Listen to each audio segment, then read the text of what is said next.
जय हिंद, जय भारत। जैसा कि आप जानते हैं कि हमने अब तक कक्षा 6 के 10 चैप्टर कंप्लीट कर लिए हैं। हिस्ट्री के उसी क्रम में आज हमारा अगला चैप्टर है नए साम्राज्य और राज्य। तो जैसे कि आपको पता है कि हम हर चैप्टर के पहले आपको उसे PDF पढ़कर सुनाते हैं, उसे लघु रूप में समझाने की कोशिश करते हैं और अंत में आपको इसके MCQ के साथ नोट्स भी प्रोवाइड करवाए जाते हैं। तो इसी क्रम में अगला चैप्टर शुरू करते हैं आज का। अपना ध्यान चैप्टर पर केंद्रित रखिएगा। इसमें आपको उत्तरी तथा दक्षिण भारत के कई शासकों के प्रशासन के बारे में जानकारी प्रदान की जाएगी। जहाँ पर आज जो आपको जानकारी प्रदान की जाएगी वो ईसा पश्चात की होगी। तो चैप्टर शुरू करते हैं। चैप्टर को समझने की कोशिश करें और अंत में जब आपको MCQ कराए जाएं तो खुद को चैलेंज जीतते हुए उन क्वेश्चन को के आंसर देने की भी आप साथ में कोशिश करें, ताकि आपको एक ही वीडियो में MCQ भी हो जाए और आपके नोट्स यानी आपने जो लिखना है वह भी हो जाए और साथ में आपके जो सुनना है यानी पहले आपको सुनना है और साथ साथ में देखना है, फिर रीड करना है और फिर क्या करना है, लिखना है। 4 स्टेप करोगे तो आपका जो टॉपिक है, कोई भी चैप्टर है, उसकी विषय वस्तु आपको आसानी से समझ आ जाएगी। तो आज का चैप्टर शुरू करते हैं, नए साम्राज्य और राज्य। ये एक 6th क्लास के बच्चे को जैसे कहानी के माध्यम से सुनाया जाता है, समझाया जाता है, वैसे ही अरविंद नाम का एक लड़का है, उससे कहानी शुरू की गई है। तो शुरू करते हैं। अरविंद अपने स्कूल में खेले जाने वाले नाटक में राजा की भूमिका अदा करने के लिए चुना गया। उसने सोचा था कि वह शाही वेशभूषा में मूंछों पर ताव देते हुए रूप हले कागज में लिपटी तलवार को शान से पकड़कर चहलकदमी करेगा। जरा सोचो उसे कितनी हैरानी हुई जब उसे बताया गया कि उसे बैठकर वीणा भी बजानी होगी और कविता पाठ भी करना होगा। एक संगीतक राजा कौन हो सकता है, वह अरविंद सोचने लगा। ठीक है, क्या बताती हैं प्रशस्तियाँ। प्रशस्तियाँ क्या होती थी कि पहले जो राजागण होते थे ना, उनकी प्रशंसा में कवि बहुत सी प्रशस्तियाँ, उनकी प्रशंसा में बहुत सारी बातें लिखते थे, तो उसे ही प्रशस्ति कहा जाता था। यह लिखते किस पर थे, तो यह अभिलेख मिले हैं, यानी पत्थर पर खुदे हुए अभिलेख मिले हैं, पत्थर पर लिखते थे ये लोग, उसे ही हम प्रशस्तियाँ कहते हैं। तो उसी में से एक प्रशस्ति यहाँ है। दरअसल अरविंद गुप्त वंश के प्रसिद्ध राजा समुद्रगुप्त की भूमिका अदा करने जा रहा था। किसकी भूमिका अदा करने जा रहा था? समुद्रगुप्त की भूमिका। ठीक है, गुप्त वंश का प्रसिद्ध जो शासक है समुद्रगुप्त, उसकी भूमिका अदा करने जा रहा था। समुद्रगुप्त के बारे में हमें इलाहाबाद में अशोक स्तंभ पर खुदे एक लंबे अभिलेख से पता चलता है। ठीक है, अब इलाहाबाद में समुद्रगुप्त अभिलेख मिला है, यानी अब समुद्रगुप्त की प्रशस्ति मिली है अशोक स्तंभ पर। ठीक है, खुद एक लंबे अभिलेख से पता चलता है। इसकी रचना समुद्रगुप्त के दरबार में कवि व मंत्री रहे हरिसेन द्वारा एक काव्य के रूप में की गई थी।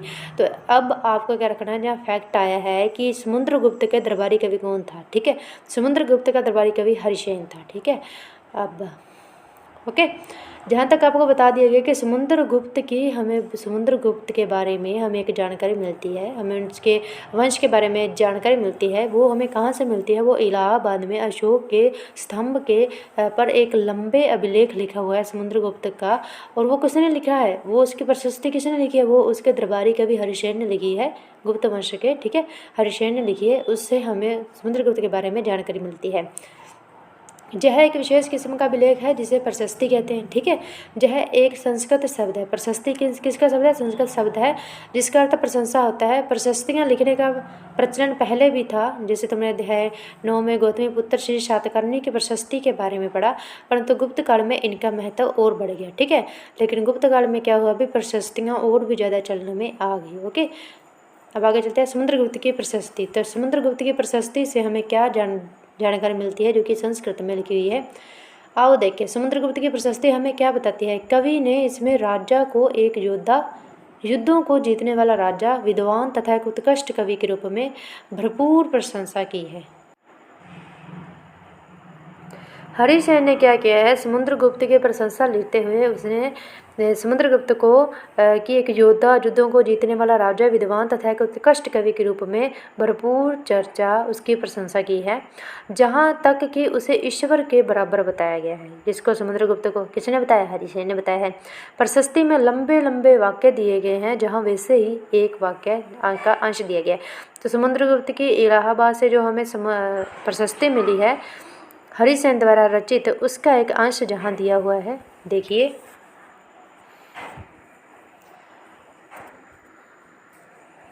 योद्धा समुद्रगुप्त, जिसका शरीर युद्ध मैदान में कुठारों, कुल्हाड़ियों, तीरों, बालों, बर्छों, तलवारों, लोहे की गदाओं, नुकीले तीरों तथा अन्य सैकड़ों हथियारों से लगे घावों के दाग से भरे होने के कारण अत्यंत सुंदर दिखता है। ये किसके बारे में लिखा गया है? समुद्रगुप्त के बारे में लिखा गया है। आगे चलते हैं। अगर तुम मानचित्र 7 को गौर से देखो, आगे देखेंगे तो पाओगे कि एक क्षेत्र को हरे रंग से रंगा गया है। तुम्हें पूर्वी तट, समुद्री तट के साथ साथ एक क्रम में लाल बिंदु दिखेंगे। उसी तरह कुछ क्षेत्र बैंगनी और नीले रंग में भी मिलेंगे। ठीक है, तो अब आपको दिखा देते हैं, चलते हैं नीचे। ये देखिए मानचित्र। एक क्षेत्र, जो एक इलाका है, वह भारतीय क्षेत्र का एक रचा गया है रंगा गया है हरे रंग से, दूसरा रंगा गया है बैंगनी रंग से और तीसरा रंगा गया है ब्लू रंग से। ठीक है, और जो ये देखिए, ये जो दक्षिण भारत वाला इलाका है, इसमें जो लाल लाल बिंदु दिखाए गए हैं, जो 12 शासकों को जीता था दक्षिण भारत में समुद्रगुप्त ने, उसके बारे में दिखाया गया। उसकी प्रशस्ति के आधार पर ही जैसा सब कुछ बताया जा रहा है।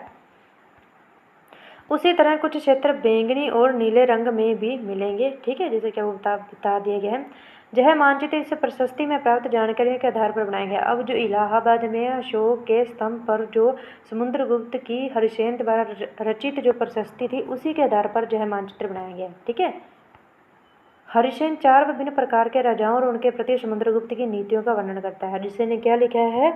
इलाहाबाद की प्रशस्ति में उसने लिखा है, हरिसेन ने क्या किया है भी, विभिन्न प्रकार के राजाओं और उनके 4 जो हैं विभिन्न प्रकार के राजाओं और उनके प्रति समुद्रगुप्त की नीतियों का वर्णन किया है।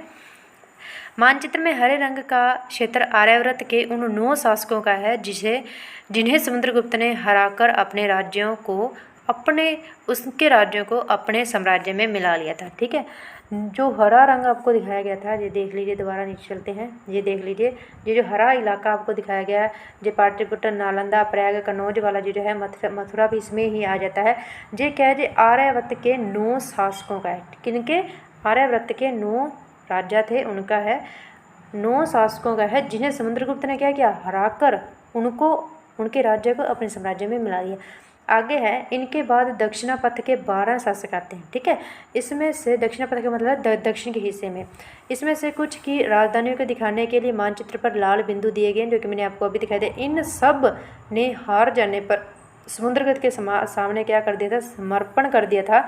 समुद्रगुप्त ने उन्हें फिर से शासन करने की अनुमति दे दी। देख लीजिए भी, जे बैंगनी है, जे बैंगनी क्षेत्र है, यहाँ के नहीं, दक्षिणापथ के बारे में बोला है। ये हैं लाल डॉट। दक्षिणापथ में कितने शासक थे? 12 शासक थे, जिनको समुद्रगुप्त ने अपनी अधीनता स्वीकार करने पर मजबूर कर दिया। उन्होंने समुद्रगुप्त की अधीनता स्वीकार कर ली। कितने राजाओं ने? 12 शासकों ने समुद्रगुप्त की अधीनता स्वीकार कर ली, लेकिन समुद्रगुप्त ने उन्हें उनके राज्य में शासन करने की अनुमति प्रदान कर दी। ठीक है, अब आगे देते हैं। पड़ोसी देशों का आंतरिक घेरा बैंगनी रंग से रंगा गया है। इसमें असम, तटीय बंगाल, नेपाल और उत्तर पश्चिम के कई गण जनसंघ आते हैं। ये समुद्रगुप्त के लिए उपहार लाते थे, उनकी आज्ञाओं का पालन करते थे तथा उनके दरबार में उपस्थित हुआ करते थे। तो अब आपको बैंगनी रंग के बारे में बताया गया है कि जो थानेसर, जो असम और जो पूर्वोत्तर भारत आता है, यहाँ के शासक क्या थे? समुद्रगुप्त के क्या थे? पड़ोसी थे। ये क्या करते थे? ये भी उसकी अधीनता स्वीकार करते थे और उसके लिए उपहार लाते थे और उसकी सभाओं में उपस्थित होते थे। ठीक है, अब आगे चलते हैं। आगे है ब्राह्म इलाके के शासक। ठीक है, जिन्हें नीले रंग से रंगा गया है, संभवतः कुषाण तथा शंख वंश के थे। इसमें श्रीलंका के शासक भी थे। इन्होंने समुद्रगुप्त की अधीनता स्वीकार की और अपनी पुत्रियों का उससे विवाह किया। अब आपको नीले रंग के बारे में बताया गया। ये जो जहाँ पर कुषाण और शंखों का क्या था, शासन था, ये क्या थे, इन्होंने भी क्या किया, जैसे कि यहाँ लिखा हुआ है, इन्होंने क्या किया, समुद्रगुप्त की अधीनता स्वीकार कर ली थी और इन्होंने क्या किया, अपनी बेटियों का विवाह समुद्रगुप्त से किया। ठीक है, और ये श्रीलंका का इलाका भी इसी में ही आता है, ये वाला। ठीक है, अब आगे चलते हैं।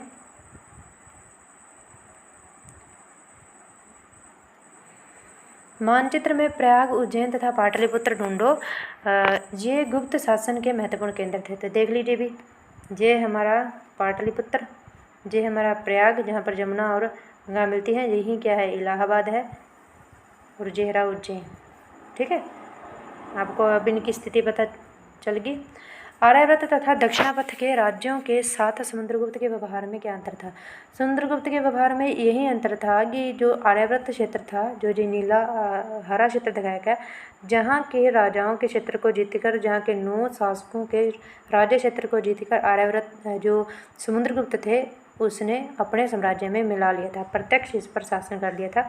लेकिन जो दक्षिणापथ के थे साम्राज्य के बड़ा क्षेत्र था, जो है बहुत दूर होने की वजह से और जहाँ पर प्रत्यक्ष शासन स्थापित न कर पाने की वजह से इसने क्या किया, समुद्रगुप्त ने इन्हें अपने राज्य पर शासन करने की अनुमति प्रदान कर दी, लेकिन इन्होंने समुद्रगुप्त की अधीनता स्वीकार कर ली थी। ठीक है, क्या इस अंतर के पीछे तुम्हें कोई कारण दिखाई देता है। हाँ, यह अंतर इसी कारण था क्योंकि जो समुद्रगुप्त था, यह दक्षिण के इतने बड़े इलाके पर प्रत्यक्ष नियंत्रण स्थापित नहीं कर पा सकता था, इसलिए इसने यहाँ पर इस तरह की नीति अपनाई।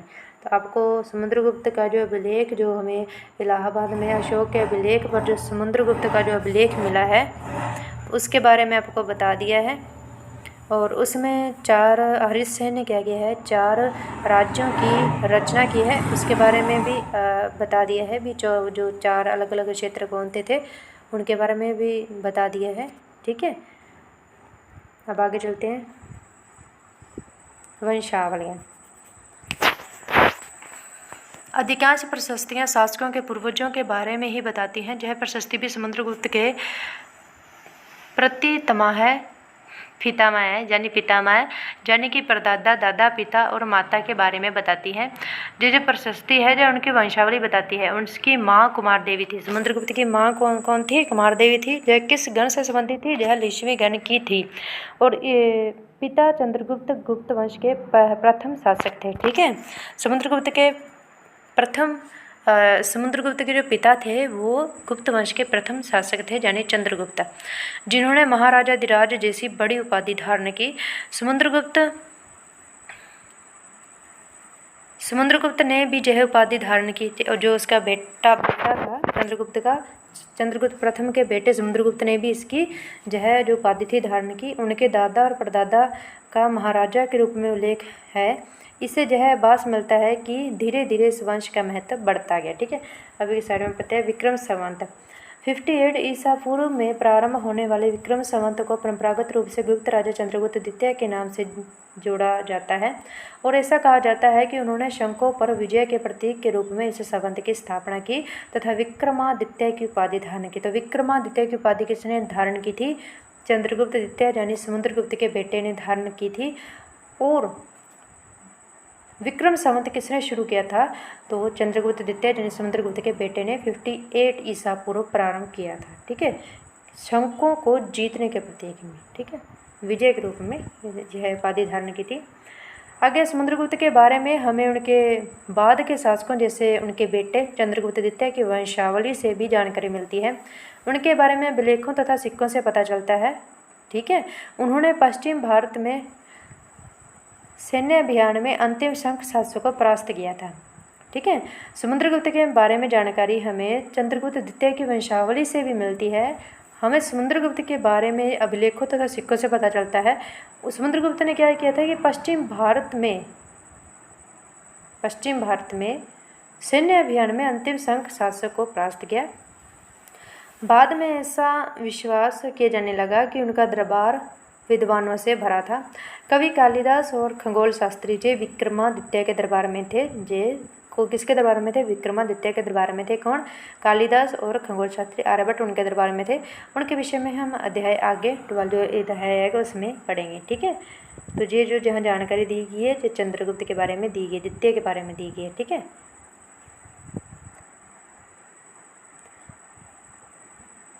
आगे है हर्षवर्धन तथा हर्षचरित्र। अब इस पैराग्राफ में आपको थोड़ी सी टेंशन होगी कि इसमें किसके बारे में बताया गया। देखो, समुद्रगुप्त के बारे में जानकारी चंद्रगुप्त द्वितीय की वंशावली से भी मिलती है। ठीक है, और चंद्रगुप्त द्वितीय की जानकारी नीचे दी गई है। इसने क्या किया था, शंख शासकों को परास्त किया था। उनके बारे में ऐसा विश्वास किया जाता है कि उनके दरबार में विद्वानों से भरा रहता था।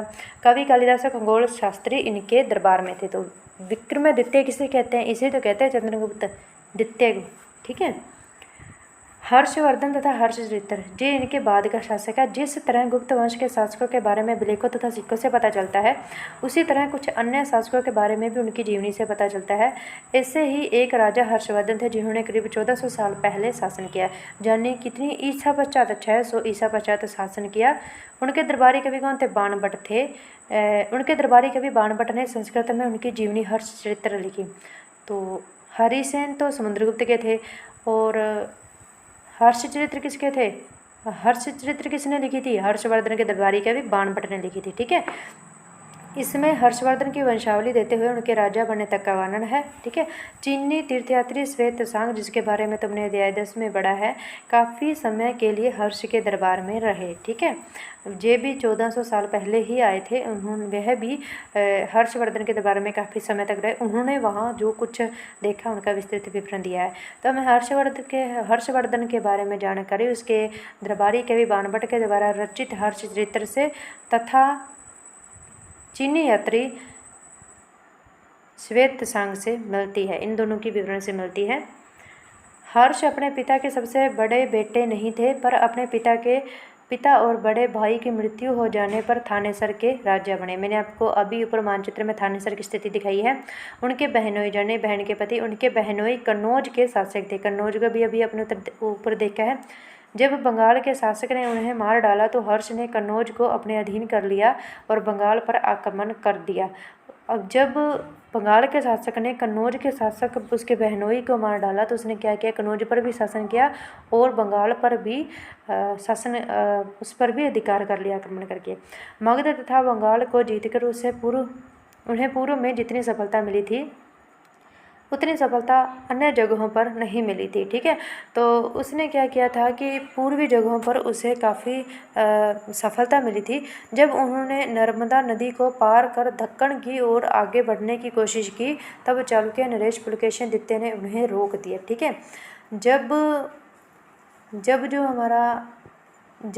इसने क्या किया, जब हर्षचरित्र ने कन्नौज पर और बंगाल पर अधिकार कर लिया, पूर्व में काफ़ी क्षेत्र अपने राज्य में मिला लिया, तो इसे लगा कि पूर्व में इतनी सफलता प्राप्त कर ली है तो क्यों ना दक्षिण में भी कर लें।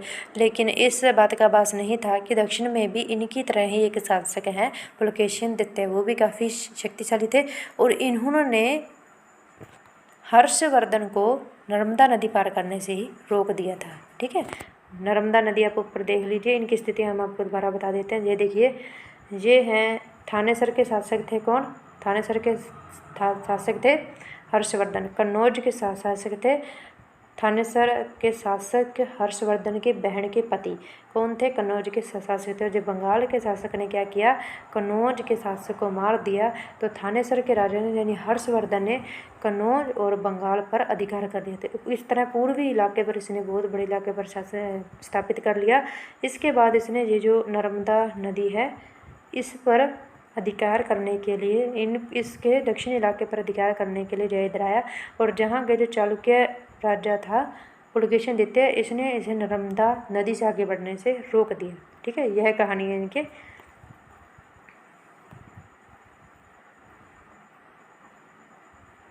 अब आपको पल्लव, चालुक्य और पुलकेशिन द्वितीय की प्रशस्तियाँ इनके बारे में बताया जाएगा। तो इनके बारे में इनकी प्रशस्तियों से ही जानकारी मिलती है। जैसे हमें समुद्रगुप्त में के बारे में भी जानकारी उसकी प्रशस्ति से मिलती है, और जो हर्षवर्धन है उसकी जानकारी भी उनके जीवनी और उनकी कुछ प्रशस्तियाँ, और साथ में त्वेष जो श्वेतसांग थे जो 1400 साल पहले भारत में आए थे, उनके विवरण से जानकारी मिलती है। तो ऐसे ही पल्लव, चालुक्य और पुलकेशिन द्वितीय की प्रशस्तियाँ हैं, उनसे हमें इनके बारे में जानकारी मिलती है। इस काल में पल्लव और चालुक्य दक्षिण भारत के सबसे महत्वपूर्ण राजवंश थे। पल्लवों का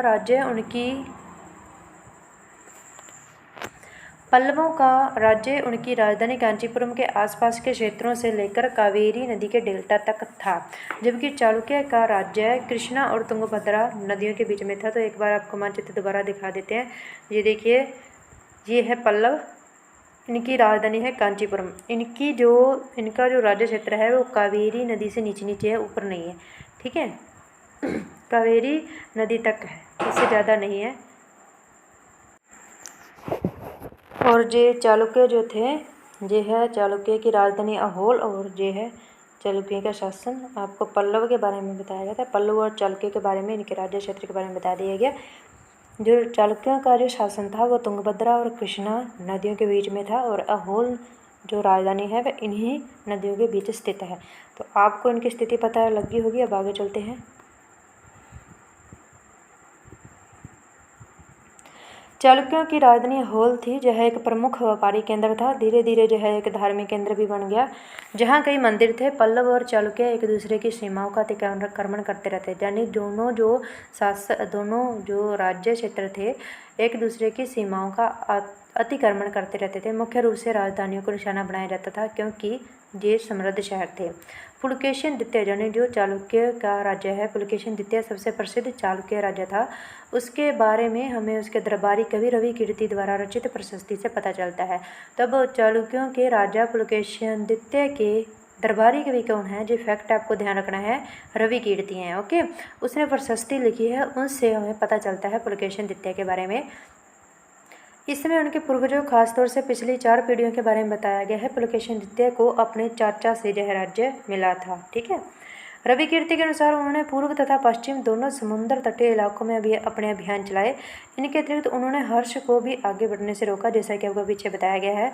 हर्ष का अर्थ आनंद होता है। कवि का कहना है कि इस पराजय के बाद हर्ष अब हर्ष नहीं रहा, क्योंकि पराजय हो गई थी ना, क्योंकि हार गया था कौन, हर्षवर्धन पुलकेशिन द्वितीय से हार गया था। तो इस पराजय के बाद रवि कीर्ति कह रहा है कि जो पुलकेशिन द्वितीय के दरबारी कवि रवि कीर्ति वो कह रहा है कि हर्ष अब हर्ष नहीं रहा। पुलकेशिन द्वितीय ने पल्लव राजा के ऊपर भी आक्रमण किया, ठीक है। अपने पड़ोसी जो था पल्लव राजा, उनके ऊपर भी आक्रमण किया, जिससे उसे अपनी जो उसकी राजधानी थी कांचीपुरम की दीवार के पीछे शरण लेनी पड़ी थी।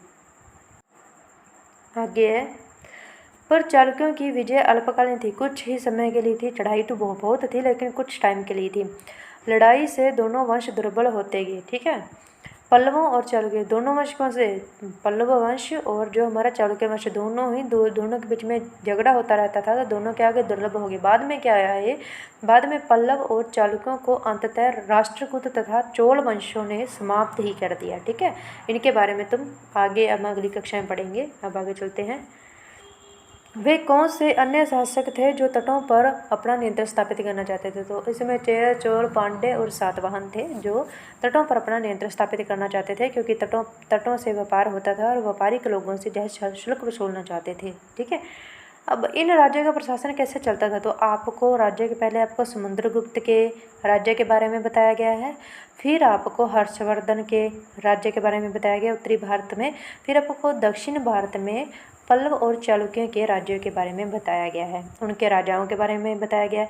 अब आपको जहाँ बताया जा रहा है कि इन राज्यों का प्रशासन कैसे चलता था। पहले के राजाओं की तरह इन राजाओं के लिए भूमि कर सबसे महत्वपूर्ण था, यानी कि भूमि कर तो लेना चलता ही आ रहा था।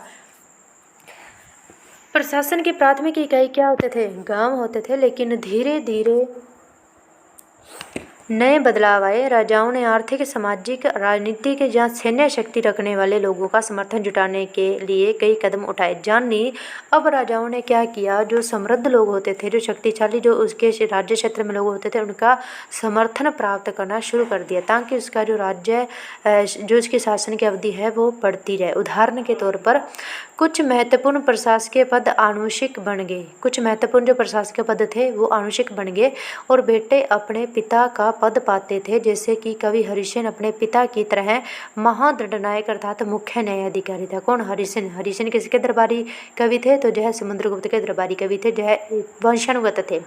कभी कभी एक ही व्यक्ति कई पदों पर कार्य करता था, ठीक है, एक ही व्यक्ति बहुत से पदों पर कार्य करता था, जैसे कि हरिसेन एक महादंडनायक होने के साथ साथ कुमारामात्य अर्थात एक महत्वपूर्ण मंत्री तथा एक संधि विग्रहिक अर्थात युद्ध और शांति के विषयों का भी मंत्री था।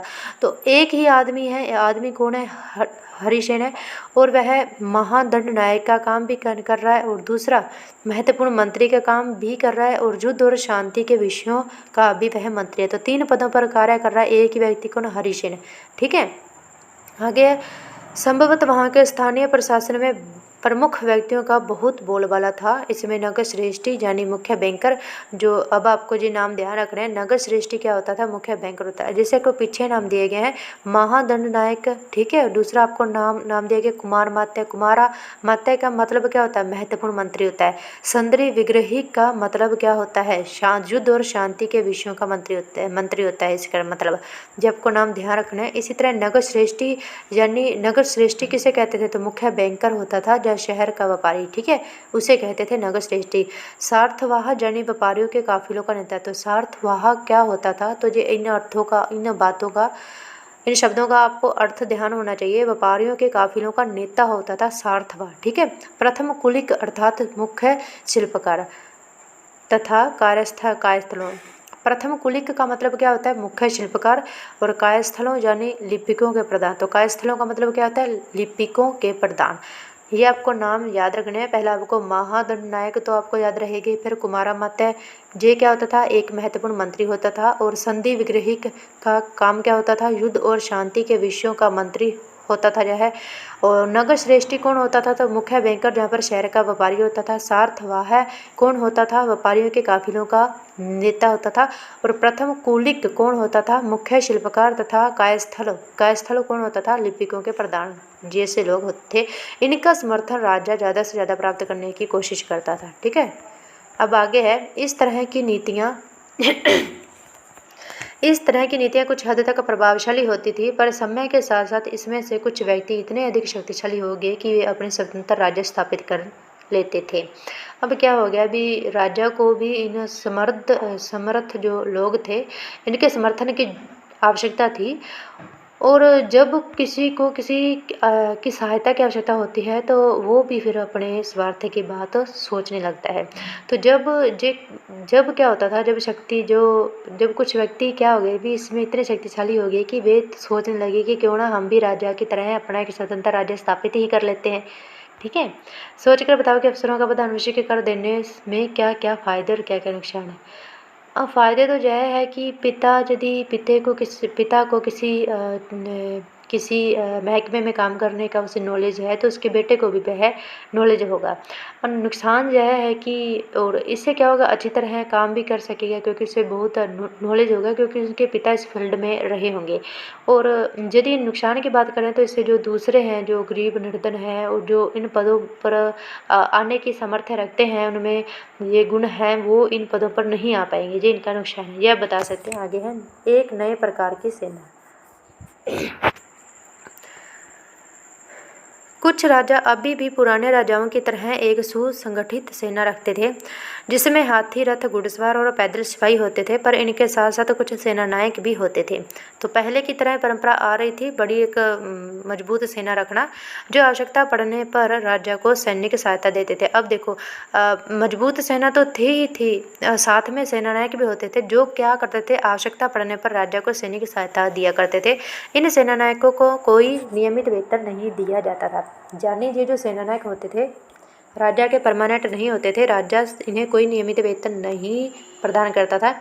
बदले में इनमें से कुछ को भूमिदान दिया जाता था। राजा क्या करता था? जब कभी युद्ध वगैरह में ये जो सेना नायक होते थे, अपनी सेना के द्वारा इन्हें सहायता राजा को प्रदान करता था युद्ध को जीतने के लिए, तो राजा इन्हें कोई वेतन वगैरह नहीं प्रदान करता था, बस उन्हें कुछ भूमि प्रदान कर देता था। दी गई भूमि से ये कर वसूलते थे। ये सेना नायक क्या करते थे? राजा के द्वारा प्रदान की गई भूमि से कर वसूलते थे, जिससे वे सेना तथा घोड़ों की देखभाल करते थे। साथ ही वे इससे युद्ध के लिए हथियार भी जुटाते थे, ठीक है। और इस तरह के व्यक्ति सामंत कहलाते थे। तो अब आपको पता चल गया सामंत कौन होते थे, सामंतों की उत्पत्ति कैसे हुई। अब आपको जहाँ पर समझ आ गया होगा, जहाँ कहीं भी शासक दुर्लभ होते थे, ये सामंत स्वतंत्र होने की कोशिश करते थे। ये इन सामंतों का बहुत बड़ा रोल है, आगे आपको हिस्ट्री में इनका बहुत बड़ा रोल पता लगेगा। तो इन सामंतों की उत्पत्ति के बारे में आपको पता लग गया। जहाँ पर भी जो राजा थे वो कमज़ोर होते थे, वहाँ पर ये स्वतंत्र होने की कोशिश करते थे। अब दक्षिण के राज्यों में सभाएं, अब दक्षिण के जो राज्य थे वहाँ पर भी सभाएं होती थी। इनके दक्षिण के प्रशासन के बारे में बताया जा रहा है। पल्लवों के अभिलेखों में कई स्थानीय सभाओं की चर्चा है। इसमें से जैसे आज का स्थानीय स्वशासन है, हमारे जहाँ ग्राम पंचायत होती है, ठीक है, और ग्राम पंचायत में कुछ समितियाँ होती हैं, जैसे निर्माण समिति, और उसमें हमारे जो पंच और हमारे जो ग्राम सभा के सदस्य मिलकर निर्माण समिति, जैसे भवनों, स्कूलों आदि का जहाँ कोई गांव में किसी चीज़ का निर्माण वगैरह कराना है तो उसमें महत्वपूर्ण भवन आदि वगैरह के, तो वह उस निर्माण कार्य को पूरा करवाते हैं। इसी तरह पहले होता था। पल्लवों के अभिलेखों से कई स्थानीय सभाओं की चर्चा है, जिसमें से एक था ब्राह्मण भूस्वामियों का संगठन। ब्राह्मण भूस्वामी, जो जितने भी गांव के ब्राह्मण होते थे, भूस्वामी होते थे, जो मतलब कि जिनके पास बहुत बड़े क्षेत्र में भूमि प्राप्त होती थी, वह सभा करते थे, ठीक है, वह इकट्ठे होते थे, उनका संगठन था, उसे सभा कहते थे। ये सभाएं क्या करती थी, उप समितियों के जरिए सिंचाई, खेतीबाड़ी से जुड़े विभिन्न काम, सड़क निर्माण, स्थानीय मंदिरों की देखरेख आदि का काम करते थे। जिन इलाकों के भूस्वामी ब्राह्मण नहीं थे, वहाँ उर नामक ग्राम सभा के होने की बात कही गई है।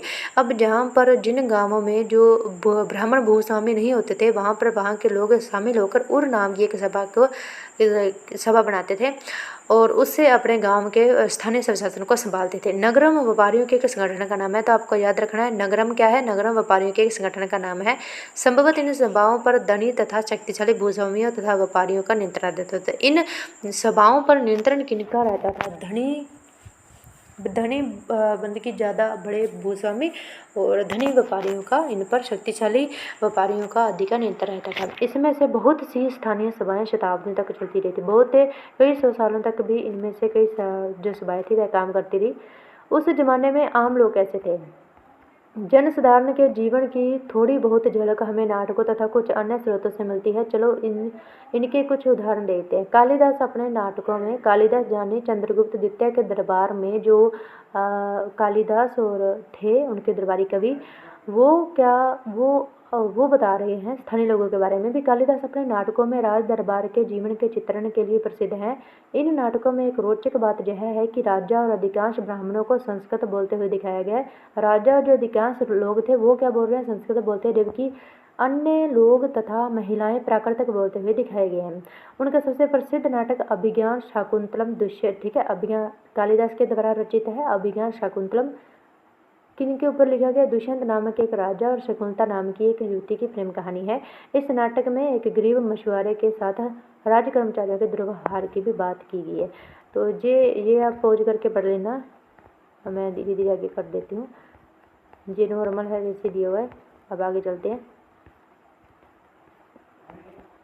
चीनी तीर्थयात्री फ्रांस यान, ठीक है, ये कब आए थे, ये 1600 साल पहले आए थे आज से। चीनी तीर्थयात्री फ्रांस यान का ध्यान उन लोगों की दुर्गति पर भी गया जिन्हें ऊंचे और शक्तिशाली लोग अछूत मानते थे। आज के ऐसी लोग, अनुसूचित जाति के लोग, ठीक है, इन्हें शहरों के बाहर, जो फ्रांसियन है वो लिख रहे हैं इनके बारे में, जिन्हें अछूत मानते थे कुछ लोग, इन्हें ये कैसे होते थे, इन्हें शहरों के बाहर रहना पड़ता था।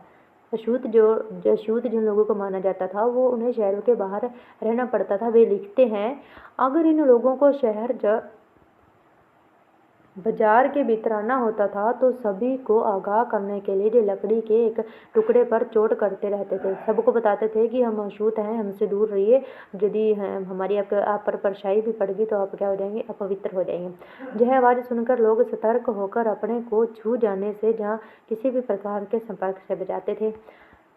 एक जगह बाणभट्ट द्वारा अभियान पर निकली राजा की सेना का बड़ा सजीव चित्रण किया गया है। तो ये राजा की सेना है, चलो पढ़ते हैं ये भी। राजा की सेना, राजा बड़ी मात्रा में साजो सामान लेकर यात्रा करते थे।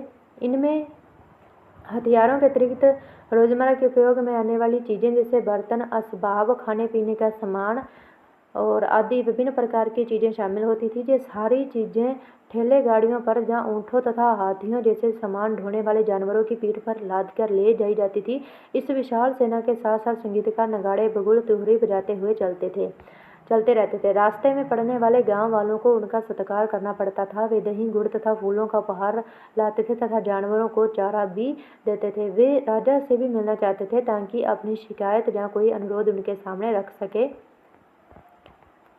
पर ये सेनाएं अपने पीछे विनाश और विध्वंस की निशानी छोड़ जाती थी। अक्सर गांव वालों की झोंपड़ियां हाथी कुचल डालते थे और व्यापारियों के काफिलों में जुटे बैल इस हलचल वाले भरे माहौल से डरकर भाग खड़े होते थे। बाणभट्ट लिखते हैं कि पूरी दुनिया धूल के गड्ढे में डूब जाती थी। ठीक है, तो ये राजा की सेना गुजर रही है गांव से, उसके बारे में बताया गया है। आगे है अन्यंत्र मत की इसके बाहर दूसरे क्षेत्रों में क्या हो रहा था, बाहर के महाद्वीपों में क्या हो रहा था। जहाँ पर आपको अरब के बारे में बताया गया है। मरुभूमि होते हुए भी सदियों से अरब यातायात का एक महत्वपूर्ण केंद्र था। दरअसल अरब व्यापारी तथा नाविकों ने भारत और यूरोप के बीच समुद्री व्यापार बढ़ाने में एक महत्वपूर्ण भूमिका निभाई है। मध्य में था अरब और इधर पूर्व में भारत पड़ता था और जो हमारा पश्चिम में यूरोप था। तो इन दोनों क्षेत्रों को बीच व्यापार को बढ़ाने में जो महत्वपूर्ण भूमिका निभाई है वो अरब के व्यापारियों और नाविकों ने निभाई है। अरब में रहने वाले अन्य लोगों में बेदुइन थे, जो घुमक्कड़ कबीले होते थे, जो मुख्य रूप से ऊँटों पर आश्रित होते थे क्योंकि यह एक मजबूत जानवर है जो मरुभूमि में भी स्वस्थ रह सकता है। ऊँट के बारे में बताया गया। लगभग 1400 साल पहले पैगंबर मोहम्मद यानी 600 ईसा पश्चात पैगंबर मोहम्मद ने अरब में इस्लाम नामक एक नए धर्म की शुरुआत की। तो इस्लाम धर्म की शुरुआत उसकी उत्पत्ति के बारे में बताया जा रहा है। ईसाई धर्म की तरह इस्लाम ने भी अल्लाह को सर्वोपरि माना है। उनके बाद सभी को समान माना गया।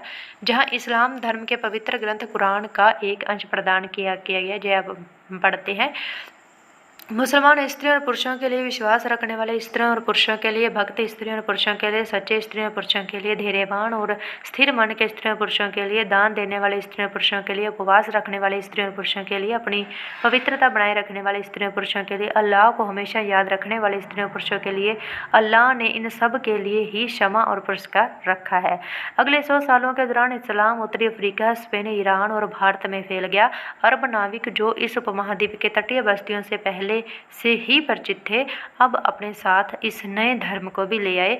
अरब के सिपाहियों ने करीब 1300 साल पहले सिंध को जीत लिया था। तो भारत के आधुनिक आज का पाकिस्तान है उसे 1300 साल पहले यानी ईसा 13वीं सदी में क्या कर लिया था उन्होंने, जो सिंध का इलाका है उसे जीत लिया था। ये इस्लाम धर्म के लोग थे उन्होंने। ठीक है, अब आगे चलते हैं। आप महत्वपूर्ण तिथियां देख लीजिए, इनके क्वेश्चन आंसर भी हम करेंगे आगे। तिथियां देख लीजिए। गुप्त वंश की शुरुआत कब हुई थी? 1700 साल पहले, यानी आप मान लीजिए 300 ईसा पश्चात। हर्षवर्धन का शासन लगभग 1400 साल पहले, मान लीजिए 600 ईसा पश्चात। तो अब आशा है आपको चैप्टर समझ आ गया होगा। हमने आपको लघु रूप में पूरा चैप्टर पढ़कर लघु रूप में समझाने की कोशिश की है। एक बार आपको रिवीजन कराते हैं फिर से, ताकि आपको याद रहे। पहले आपको प्रशस्ति के बारे में बताया गया है। प्रशस्ति क्या होती है उसके बारे में बताया गया। फिर समुद्रगुप्त की प्रशस्ति के बारे में बताया गया, जो हमें इलाहाबाद में अशोक के अभिलेख पर मिली है। समुद्रगुप्त की प्रशस्ति लिखी किसने? इसके दरबारी कवि हरिसेन लिखी है और इसने इसकी प्रशंसा की है इसमें। और आगे आपको हरिसेन ने जो प्रशस्ति अपने 4 जो राज्य थे उसके आसपास समुद्रगुप्त के, उनके बारे में लिखा है, जो मैंने आपको नीचे जे हरे, बैंगनी और जो नीले कलर में दिखाया, और जो दक्षिण पथ के इलाकों के बारे में बताया गया। फिर आगे आपको वंशावली बताई गई। पहले समुद्रगुप्त की वंशावली बताई गई, ठीक है। फिर उनके बेटे चंद्रगुप्त द्वितीय, उसके पिता चंद्रगुप्त, ठीक है। और फिर हर्षवर्धन जो कि 1400 साल पहले आए थे, उनके बारे में बताया गया। इन्होंने थानेसर पर शासन किया था। इनके बहनोई कन्नौज पर शासन करते थे और बंगाल के शासक ने कन्नौज के शासक को हरा कर मार दिया था, जिससे क्या हुआ था, भी थानेसर के राजा ने कन्नौज और पश्चिम बंगाल दोनों पर शासन कर लिया था। उसके बाद आगे आपको बताया गया है कि इसने क्या किया था, पूर्व के बहुत बड़े इलाके को जीतने के पश्चात इसने दक्षिण की तरफ अपना रुख मोड़ा, लेकिन दक्षिण के पुलकेशिन द्वितीय चालुक्य वंश के नरेश ने इन्हें रोक दिया था नर्मदा नदी पर ही। फिर आपको पल्लव चालुक्य और पुलकेशिन द्वितीय के प्रशस्ति और इनके बारे में बताया गया है। जो पल्लव थे इनका जो शासन था जो है, इनकी राजधानी कौन थी, अहोल थी, और इनका शासन जो था जो तुंगभद्रा और हमारी जो कृष्णा नदी है इनके बीच में था। नहीं, पल्लव नहीं, चालुक्य का था, ठीक है। और जो पुलकेशिन थे ये भी चालुक्य वंश के ही थे। और पल्लव जो थे इनकी जो राजधानी थी वो कांचीपुरम थी, और इनका जो शासन था वो कावेरी नदी तक था, राज्य क्षेत्र था वो कावेरी नदी तक था। इनमें हमेशा झगड़े होते रहते थे और अंत में इनको क्या कर दिया था, जैसे लिखा हुआ, राष्ट्रकूटों और चोल वंशों ने इन्हें समाप्त कर दिया था। फिर इन राज्यों के प्रशासन के बारे में बताया गया, उत्तरी भारत के राज्य के प्रशासन के बारे में बताया गया, ठीक है। जे इन्होंने समृद्ध लोगों का समर्थन प्राप्त करने की कोशिश की, उनके बारे में बताया गया है। फिर आपको सेनानायक के बारे में बताया गया, फिर एक नए प्रकार की सेना, और फिर आपको सामंत की उत्पत्ति के बारे में बताया गया है। जो सेनानायक होते थे और वो उन्हें राजा कोई वेतन नहीं प्रदान करता था, बस उन्हें कुछ भूमि प्रदान करता था जिससे वह उस भूमि से कर वसूल करते थे और अपने घोड़ों आदि और हथियारों आदि वगैरह का प्रबंध करते थे। और जब भी राज्य दुर्लभ होता था तो यह स्वतंत्र होने की कोशिश करते थे। यह कौन होते थे, यह सामंत होते थे। आगे आपको दक्षिण के प्रशासन के बारे में बताया गया। दक्षिण के प्रशासन में पल्लवों के अभिलेखों में स्थानीय सभाएं थी, जैसे ब्राह्मण भूस्वामियों की जो सभा होती थी, जो संगठन था उसे सभा कहते थे, और इनकी उपसमितियाँ होती थी। और जहाँ पर ब्राह्मण भूस्वामी नहीं होते थे वहाँ पर किनका शासन होता था, वहाँ पर उर नाम के लोगों का शासन होता था। नगर व्यापारियों का संगठन होता था, और इन सभाओं पर किनका नियंत्रण होता था, धनी तथा शक्तिशाली भूस्वामियों का नियंत्रण होता था, ठीक है। आगे आपको उस ज़माने के जो आम लोग थे उनके बारे में बताया गया। कालिदास ने इनका अपने नाटकों में विवरण दिया है। प्राकृतिक भाषा बोलते थे, और जो राजा और जो उनके सगे संबंधी होते थे वो संस्कृत भाषा बोलते थे। कालिदास की आपको कृति बताई गई, अभिज्ञान शाकुंतलम बताई गई, ठीक है। और फिर आगे आपको चीनी तीर्थयात्री फ्रांसियान ने भी अशूद्र लोगों यानी आज के ऐसी लोगों, अनुसूचित जाति लोगों का वर्णन किया, उनके बारे में बताया गया है। और फिर अंत में आपको राज्य की सेना के बारे में बताया गया, फिर अन्यंत्र आपको समझाया गया है। तो इस तरह आपको ये चैप्टर समझ आ गया होगा। अब हम इसके नोट्स इनके जो MCQ हैं वो देखते हैं। ये इस चैप्टर का अभ्यास प्रश्न है। सही तथा गलत बताओ। तो हरिसेन ने गौतमी पुत्र श्री शातकर्णी की प्रशंसा की प्रशस्ति लिखी है, नहीं, इसने तो समुद्रगुप्त की लिखी है, यह गलत है। आर्यव्रत के शासक समुद्रगुप्त के लिए भेंट लाते थे, नहीं, जो बैंगनी रंग के क्षेत्र के जो शासक थे वो थे लाते इनके लिए। तो दक्षिणावर्त में 12 शासक थे, सही है। गुप्त शासकों के नियंत्रण में 2 महत्वपूर्ण केंद्र तक्षशिला और मदुरै थे। गुप्त शासकों के नियंत्रण में 2 महत्वपूर्ण केंद्र तक्षशिला और मदुरै थे। तो आप देख लीजिए अभी गया का आंसर क्या है, गलत है, नहीं, ये तो उनके थे, कुषाणों के बारे में बताया गया। मदुरै कहाँ है, मदुरै तो दक्षिण में पड़ता है, तो मदुरै के यह कैसे हो गया। तक्षशिला किन के था, तक्षशिला कुषाणों के था वंश, मतलब कि उनके शासन के अधीन था। और मदुरै जो था जो है दक्षिण में पड़ता है। एल्लोर पल्लवों की राजधानी थी, नहीं, चालुक्यों की थी। एल्लो है जो मैंने आपको बताई है, जो है चालुक्य की राजधानी थी, पल्लवों की नहीं थी। पल्लवों की राजधानी कौन थी, पल्लवों की राजधानी कंचापुरम थी, ये मैंने आपको बताया ना पीछे, ठीक है। दक्षिण भारत में स्थानीय सभाएं सदियों तक काम करती रही, यह बात सही है जो आपने अभी पढ़ा, ठीक है। आगे चलते हैं। ऐसे 3 लेखकों के नाम बताओ जिन्होंने हर्षवर्धन के बारे में लिखा। बाणभट्ट ने लिखा है, भी श्वेतसांग ने लिखा है, और रवि कीर्ति ने लिखा है। हर्षवर्धन के बारे में 3 लोगों ने लिखा है, ठीक है। आगे ऐसे युग में सैन्य संगठन में क्या बदलाव आए। तो राज्य एक सुसंगठित सेना रखते थे जिसमें हाथी, रथ, घुड़सवार और पैदल सिपाही होते थे। वे सेनानायक भी रखते थे जो आवश्यकता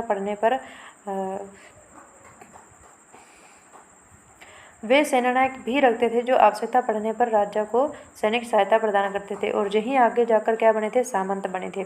इन सेनानायक को कुछ नियमित वेतन नहीं दिया जाता था, इन्हें भूमि दान दिया जाता था वे दी गई भूमि से कर वसूल करते थे, जिससे वे सेना तथा घोड़ों की देखभाल करते थे। ये सेना नायक सामंत कहलाते थे। ठीक है, ये सामंत की उत्पत्ति बताई गई है। जहाँ कहीं भी शासक दुर्लभ होते थे, जो स्वतंत्र होने की कोशिश करते थे। आगे है, इस काल की प्रशासनिक व्यवस्था में तुम्हें क्या क्या नई चीज़ें दिखाई देती हैं? तो प्रशासन की प्राथमिक इकाई गांव होते थे, लेकिन धीरे धीरे कई बदलाव आए। राजाओं ने आर्थिक, सामाजिक, राजनीतिक तथा या अन्य शक्ति रखने वाले लोगों का समर्थन जुटाने के कई कदम उठाए। मत की शक्तिशाली लोगों का समर्थन प्राप्त करने की कोशिश की। साधारण शब्दों में जो है, कुछ महत्वपूर्ण प्रशासकीय पद आंशिक बन गए, जैसा कि आपको वहाँ पीछे भी दिखाया बताया गया है, जिसका अर्थ है बेटे अपने पिता